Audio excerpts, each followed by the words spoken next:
Bom dia, oitavo ano, tudo bem? E aí, vamos dar finalizada nesse nosso conteúdo aí de quarto bimestre, último conteúdo do nosso livro, tá? Vamos finalizar isso aí da melhor maneira possível. Conteúdo fácil, conteúdo tranquilo, tá? Onde nós não temos assim grandes coisas a serem vistas, onde nós vamos ver as estações do ano e a previsão do tempo.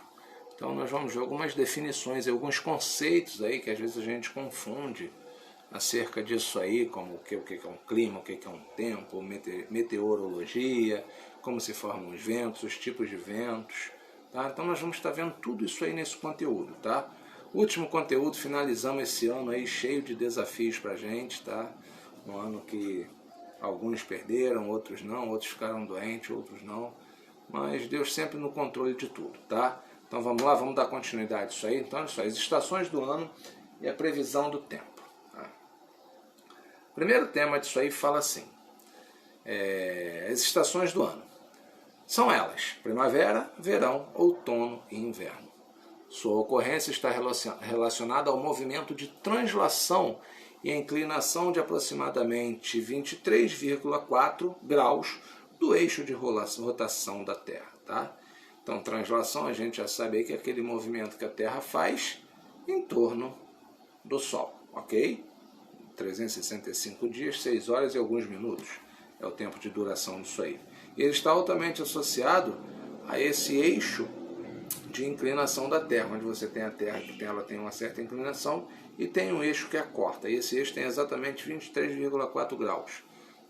A Terra realiza um movimento ao redor do Sol, que é um movimento de translação, seguindo uma trajetória aproximadamente circular, conhecida como órbita, que a gente chama ela de elíptica, tá? Conhecida como órbita. Esse movimento dura aproximadamente 365 dias, 6 horas e 8 minutos. Por isso que a cada 4 anos, o mês de fevereiro, ele tem 29 dias. Porque a soma dessas 6 horas e 8 minutos aí dá exatamente 24 horas, o que corresponde a um dia. Ok? Então aí mostra exatamente isso aí que eu falei para vocês. Ó. Só botar aqui na página aqui para a gente ir acompanhando. Tá? Olha só, eu dou aula para vocês aqui olhando no vídeo aqui, acompanhando nas páginas que eu mando para vocês, tá? É assim que a gente vai fazendo. Então tá lá, inclinação axial, inclinação do eixo da Terra. Nós temos aqui, ó, pode-se dizer assim, o eixo de rotação, que é esse que passa aqui onde tem um girozinho lá em cima, e o eixo imaginário, e a inclinação axial desse eixo, 23,4 graus, tá? Aí nós temos ali o movimento de rotação dela também, tá? Nessa posição, e o que ela faz também em volta do Sol, ok? Então ela gira em torno do seu próprio eixo, rotação, e em volta, vamos dizer assim, do Sol, tá? Na verdade é o contrário, tá? Nesse movimento aqui, ó, sentido anti-horário, translação, ok? Beleza? Aí tem o movimento de translação, ó, em volta do Sol, ela faz. É devido a esse movimento aí que nós temos as estações do ano. E com isso, a gente encontra aí um fenômeno, ou dois fenômenos, tá? Chamado de solstício e equinócio, que se caracteriza pela incidência desigual de luz solar, que faz com que ocorram esses fenômenos, tá? Eles ocorrem devido à incidência desigual de luz solar. O solstício está relacionado ao verão e ao inverno, e o equinócio relacionado à primavera e ao outono. Na próxima imagem que a gente vai ver como acontece esse solstício. Tá? Então vamos imaginar que nós estamos no mês de março. Tá? Então no mês de março a gente está no equinócio, porque a gente saiu do inverno e vai para a primavera. Tá? Então tá ali, ó, equinócio, a gente vai de março até junho, onde a gente tem esse... esse equinócio. Beleza? Chegamos em junho, a gente está associado a quem? O solstício, está associado ao verão. Então, olha só, então de junho a setembro a gente tem o verão, ou seja, nós temos o solstício, olha o sol aí, tá? Aí de setembro a dezembro nós temos aí um outro equinócio, porque está associado a quem? Ao outono. Então vai lá, ó, equinócio de setembro a dezembro, tranquilo? E de novo aí um solstíciozinho, porque a gente vai ter quem? O inverno, onde a gente vai de dezembro até março. Ou seja, cada ciclo desse aí, vamos dizer assim, cada equinócio e solstício desse aí, primavera, verão, outono e inverno, cada um com 3 meses, tá? Então isso é maneiro que ele aparece de acordo com a incidência de luz solar. Quanto mais próximo, mais quente, quanto mais distante, mais frio. Tá? E com isso a gente tem aí primavera, verão, outono e inverno.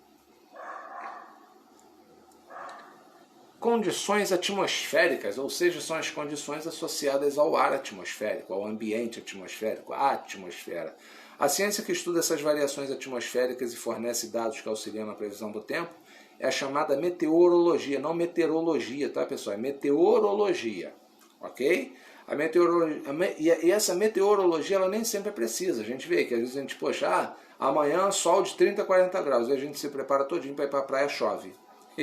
Amanhã, quando sair de casa, leva guarda-chuva, casaco, porque vai fazer um frio de 17 graus. Aí quando você sai, vai passar no dia 40 graus, tá? É por isso que a gente fala que ela nem sempre é precisa. Apesar que hoje em dia está difícil eles errarem. É comum observarmos os termos tempo e clima, que se parecem, porém não têm o mesmo significado, tá? Quando a gente fala de tempo, a gente fala de clima, geralmente a gente, no nosso dia a dia, a gente associa. Só que a gente vai ver que esses dois termos são completamente diferentes um do outro, tá? Por exemplo, o tempo se caracteriza ou caracteriza-se as condições da atmosfera, especificamente da troposfera, está lá em cima em determinado instante local. Por exemplo, o nosso tempo agora aqui, eu estou gravando essa aula hoje, segunda-feira, às 5h54, o tempo está completamente fechado.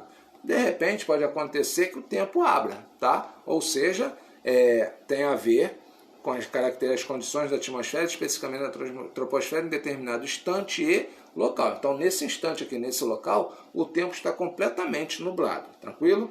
Como essas condições são bastante variáveis, o tempo pode ser muito estável, mudando de um curto período de tempo.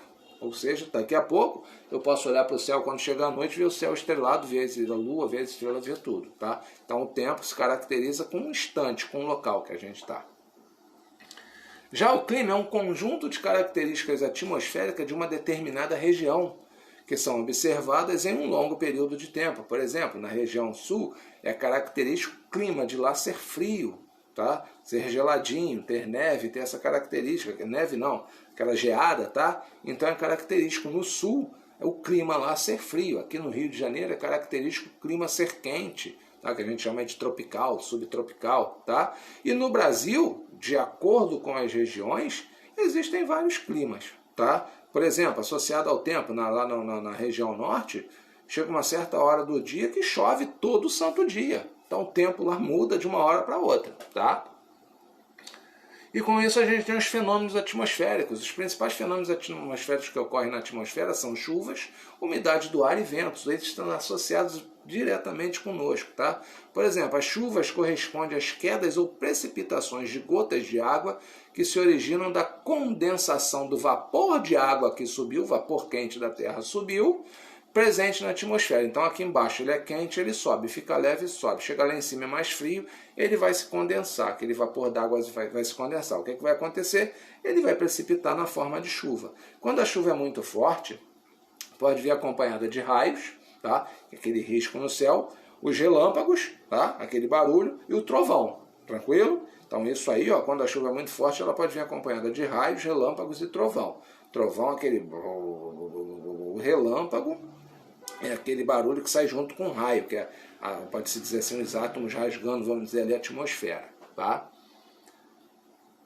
Umidade do ar é a quantidade de vapor d'água presente no ar atmosférico. Então, a umidade do ar, ela pode-se dizer que ela interfere muito com a gente. Se chove muito, umidade alta. Se chove pouco, umidade baixa. E é interessante para a gente que essa umidade ela esteja um pouquinho acima do normal, tá? Por exemplo, um pouquinho acima do meio. Para a OMS, a Organização Mundial de Saúde, o índice de umidade relativa do ar ideal é próximo a 60%, tá? Então esse é o ideal. Se passar disso pode ser prejudicial, e se abaixar muito, muito seco, também é prejudicial. É importante a umidade porque você tem que umedecer as suas vias aéreas. Então com isso, aí, em locais que é muito seco, a gente tem umas certas... aqueles purificador de água não, um aparelhinho que ele fica jogando vapor de água no ambiente, que é para umidificar o ambiente, tá? E com isso nós temos também os ventos, que nada mais é que o ar atmosférico em movimento. Esse movimento é gerado pela diferença de pressão causadas pelo aquecimento desigual na superfície. Ou seja, se está muito quente aqui, sobe, chega lá em cima muito frio, sobe e desce muito frio, esse troço vai fazendo esse giro, a todo momento é onde acontece o vento. Tá? E de acordo com a sua velocidade, os ventos podem ser classificados em furacões, tá? Tem até uma regra aí que mostra de 112, uma escalazinha aí, tornado e ciclone. Tem também as brisas, que são aqueles ventinhos leves, tá? Então, de acordo com essa característica, a sua velocidade pode ser furacão, tornado e ciclone, tá?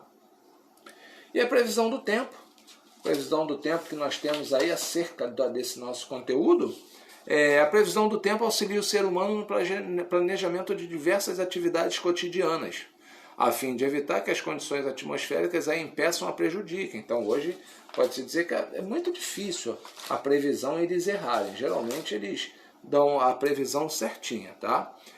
Nas estações meteorológicas são obtidas sobre a temperatura, são obtidas informações sobre a temperatura, umidade do ar, pressão atmosférica, velocidade dos ventos, precipitação, entre outras. Então é dentro dessas características que eles falam para a gente o que vai acontecer hoje, amanhã, daqui a 10, 15, 20 dias. Hoje em dia eles estão tendo, através de aparelhos, através de vários computadores, eles conseguem já perceber o que pode vir a acontecer daqui a 20 dias. Tá? Então a previsão hoje em dia pode-se dizer que ela está bastante certeira nessas suas previsões. Tá? Então, pessoal, esse foi esse nosso conteúdo de quarto bimestre. Esse foi um bem tranquilo, bem fácil, bem de boa, tá? Espero que vocês tenham entendido. Qualquer dúvida me perguntem. E então aí, tamo junto, tá? Finalizamos isso aí.